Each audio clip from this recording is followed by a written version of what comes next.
ఢిల్లీ మద్యం కేసులో కవితతో పాటు మరో నలుగురిపైన ఈడీ మే 10న దాఖలు చేసిన అనుబంధ ఛార్జిషీట్ను రౌజ్ ఎవెన్యూ సిబిఐ ప్రత్యేక కోర్టు పరిగణలోకి తీసుకుంది. ఇక మద్యం కేసులో కవితతో పాటుగా నలుగురి పాత్రపైన ఈ ఛార్జిషీట్లో పేర్కొన్నారు.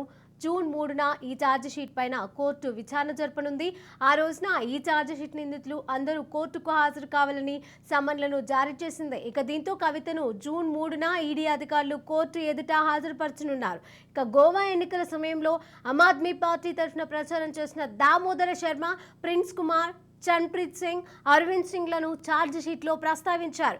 ఇక ఈ అనుబంధ ఛార్జిషీట్లో అన్ని వివరాలను వెల్లడించారు. మద్యం పాలసీ కేసులో డబ్బును గోవాకు ఎలా చేరిందో ఇందులో ఈడీ పేర్కొంది.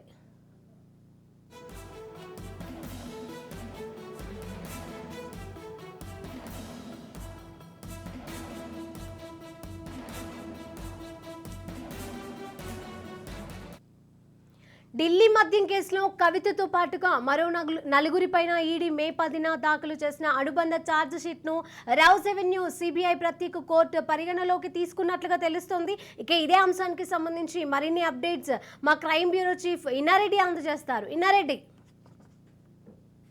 ఢిల్లీ మద్యం కేసులో కవిత పాత్ర మీద ఎన్ఫోర్స్మెంట్ డైరెక్టరేట్ ఈ రోజు ఛార్జ్ షీట్ దాఖలు చేసిన నేపథ్యంలో దాన్ని పరిగణలో తీసుకుని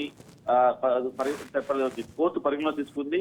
అయితే పరిగణ తీసుకున్న తర్వాత దీంట్లో ఈ జూన్ 3వ తారీఖున విచారణ హాజరు కావాలని కవితతో పాటు మరో నలుగురికి కూడా సమన్లను పంపించడం మనం తెలుస్తా ఉంది. దీంట్లో మనం ప్రధానంగా గమనిస్తే గోవా ఎన్నికల సమయంలో ఏపీఏ తరఫున ప్రచారం చేసిన నలుగురు పేర్లను కూడా ప్రస్తావించింది. మద్యం పాలసీ కేసులో గోవాకు డబ్బు ఎలా చేరింది, తర్వాత వాళ్ళు ఎంత మేరకు డబ్బులు ఇచ్చారు అన్న అన్ని విషయాలు కూడా ఈ ఛార్జ్ షీట్ దాఖలు చేసిన నేపథ్యంలో ఇది ఎంతవరకు వాస్తవము, తర్వాత దీంట్లో డబ్బులు తీసుకొచ్చింది ఎవరు, ఇచ్చింది ఎవరు, ఏ ప్లేస్ లో ఎలా ఇచ్చారు, తర్వాత అంటే ఏదైనా డబ్బులు ఇస్తున్న నేపథ్యంలో అది దేని గురించి వచ్చారు, మద్యం పాలసీలో వీళ్ళు షాప్స్ గురించా లేకపోతే ఏమన్నా వేరే లంచం, అంటే ఆల్రెడీ ఆప్ నేతలకు కవిత లంచం వచ్చింది, దాదాపు 100 కోట్ల పైబడి ఇచ్చిందని చెప్పిన నేపథ్యంలో ఈ నలుగురు ప్రస్తావన రావడం, మరి అనుబంధ ఛార్జ్ షీట్ లో నలుగురు పేర్లు ప్రస్తావించారు కాబట్టి ఏ ప్రాసెస్ లో వాళ్ళు డబ్బులు ఇచ్చారన్న అన్ని విషయాల మీద కూడా విచారణ తెలియ అవకాశం. మొత్తం మీద ఈ అనుబంధ ఛార్జ్ షీట్ లో